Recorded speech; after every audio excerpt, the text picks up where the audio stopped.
في سؤال محيرني في بالي، ليش إذا رحت مطعم وأكلت وجاني تسمم الغرامة تأخذها البلدية؟ هو أنا اللي جاني التسمم ولا البلدية؟ تحس رواتبهم كلها من معدتنا، المفروض بعد ما يستلموا الراتب يقولوا جد الله على من تكلف. وزير الإسكان أول طلع وقال عندنا أزمة فكر، ودحين وزير المياه طلع وقال عندنا أزمة سيفون، أخاف يطلع وزير الصحة يقول عندنا أزمة بوازير. بعدين اختبار قياس في الزواج ليش؟ تبغى تقيس ايش بالضبط؟ اوصل عند الصرافه اشوف ايصال معلق يجيني فضول، تجيني لقافه، ابى اشوف كم الرصيد يطلع 45 ريال و90 هلله.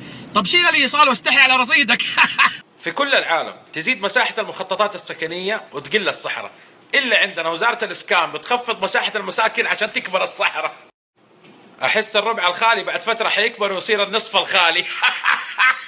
دراسة بريطانية تقول إنه عين المرأة تشوف الرجل أجمل من طبيعته ب5 مرات، يعني إذا جاتك حرمة وقالت لك وع أعرف إنه وجهك شبه صحن الكبدة. أنا ماني حزين إلا على أهل الرياض، دحين أقول لكم ليش.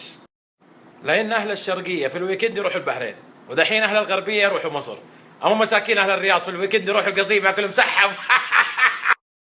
مساكين ما عندهم لا بحر ولا جسر ولا بيك.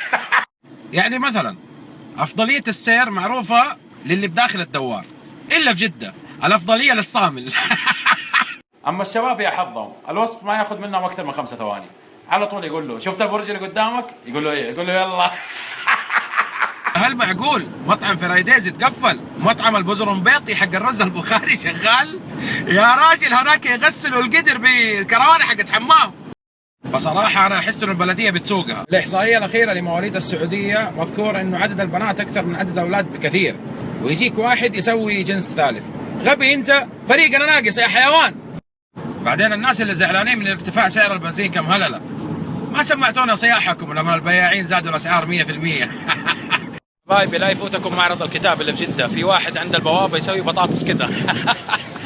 لا تكلفوا على نفسكم، ترى كل الكتب موجودة في النت بلاش، لا تخسروا تشتروا يعني بفلوس، يعني بس ايش احب لكم الخير.